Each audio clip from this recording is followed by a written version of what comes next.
मी doctor Sangeeta Deshmukh, जिल्हा आरोग्य अधिकारी, जिल्हा परिषद नांदेड. नमस्ते. आता आमच्या आदरणीय आरोग्यमंत्री महोदय प्रकाश आंबेडकर यांच्या मार्गदर्शनाखाली एक सिकल सेल विशेष अभियान म्हणून घेतलेलं आहे याच्यामध्ये.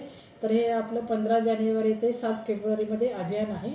तर याच्यामध्ये थोडक्यामध्ये सिकल सेल ॲनिमिया म्हणजे काय मी तुम्हाला सांगते. सिकल सेल ॲनिमिया म्हणजे हा अनुवंशिक आजार आहे.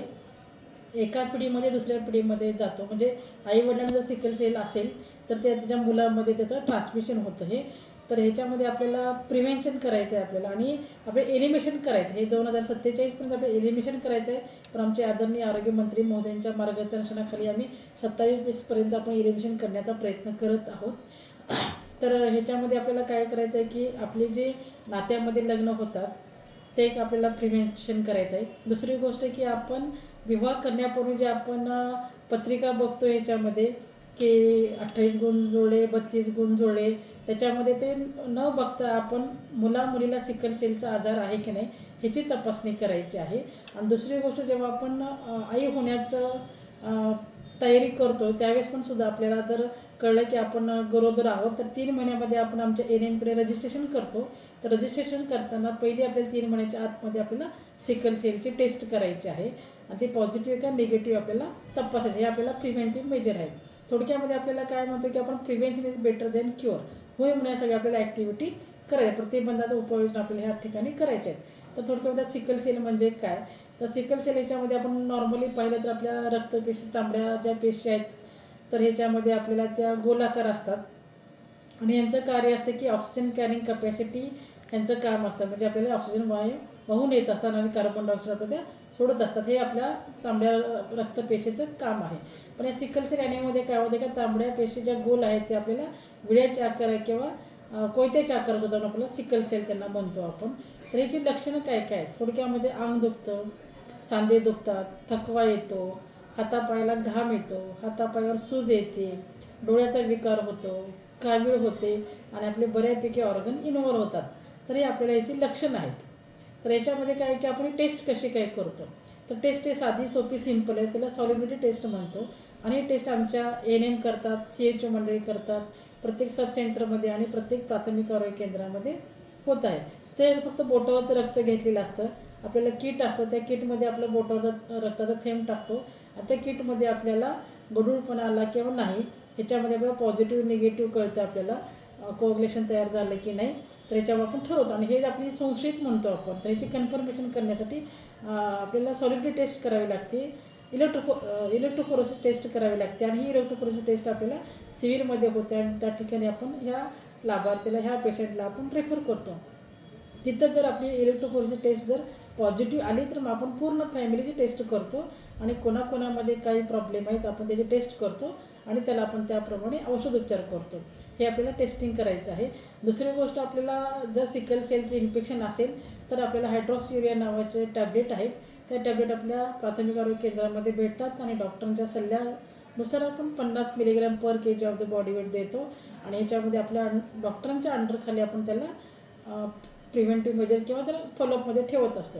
दुसरी गोष्ट की प्लेन आयर्न फॉलिक ॲसिड गोळ्या आपल्या PHCमध्ये उपकेंद्रामध्ये सप्लाय आहेत. त्या आपण त्या लाभार्थीला त्या पेशंटला आपण त्या ठिकाणी आमच्या NM मार्फत CHO MPW मार्फत आपण देतो. आता ह्याच्यामध्ये असं आहे की आपल्याला सिकल सेलमध्ये आपले असे प्रकार आहेत. नॉर्मल जर आपण रक्तपेशी पाहिल्या तर A म्हणतो आपण त्याला आणि जर ॲबनॉर्मलमध्ये असेल तर AS म्हणजे वाहक जे कॅरियर आहे आणि SS म्हणजे तो सिकल सेल ग्रस्त. असे आपल्याला त्या इलेक्ट्रोफोरेसिस टेस्टमध्ये आपल्याला आढळून येते. आणि त्याच्यामध्ये आपल्याला काय असतं की जेव्हा आपण मी मगाशी लग्नाचा विषय तुम्हाला सांगितलं तर त्याच्यामध्ये काय असतं की जेव्हा आपलं काउन्सिलिंग करायचं आहे, समजा आपला पेशंट वाहक असेल तर त्यांना नॉर्मली निरोगी माणसाशी लग्न करायचं आहे. समजा त्यांनी वाहकशी लग्न केलं तर होणारं बाळ आपल्याला त्याच्यामध्ये वाहक आढळून येतं. दुसरी गोष्ट आहे की समजा ग्रस्त माणसाशी लग्न केलं 100% त्या बाळाला सिकल सेलचा आजार असतो. समजा निरोगी आणि वाहक लोकांनी जर केलं तर 50% तो नॉर्मल असतो, 50% आपल्याला वाहक असतं. तर हे आपल्याला तपासून त्याला प्रिव्हेन्शन करून त्याला काउन्सिलिंग करायचं आहे, हे महत्त्वाचं आहे.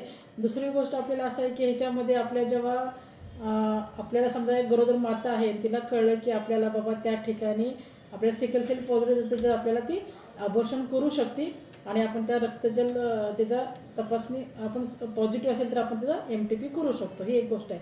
दुसरी गोष्ट म्हणजे सिकल सेल लोकांना योजना किंवा लाभ काय आहे भेटतो आपण, तर याच्यामध्ये संजय गांधी निराधार योजनेचा आपला ₹2,500 आपण त्याला लाभ देतो. दुसरी गोष्ट 10वी आणि 12वीची मुलं असतात त्यांना 20 मिनटं परीक्षा लिहिण्यास काळ भेटतो आणि रेल्वेचं आपल्याला 50% प्रवास सवलत ही आपल्याला फ्रीमध्ये भेटू शकते. आणि दुसरी गोष्ट की ह्या रुग्णांनी आपल्याला काय करायची, LFT आणि किडनी फंक्शन टेस्ट आणि लिव्हर फंक्शन टेस्ट करून घ्यायचे आहे, कारण आपले लिव्हर आणि किडनी अफेक्टेड होण्याचे चान्सेस जास्त आहेत. तर आपण त्या ठिकाणी काळजी घ्यायची, टेस्ट करायची. तर ह्या लोकांनी काळजी काय काय घ्यायची, तर पहिली गोष्ट आहे की पौष्टिक आहार घ्यायचा आहे, पाणी भरपूर प्यायचं आहे, व्यसन समजा तंबाखू असेल, अल्कोहोल आहे ते पूर्णपणे टाळायचं आहे. दुसरी गोष्ट की हिमोग्लोबिन आपलं प्रत्येक वेळी चेक करायचं आहे, कारण 6च्या खाली जर हिमोग्लोबिन गेलं तर आपल्याला कॉम्प्लिकेशन होण्याचे चान्सेस जास्त आहेत.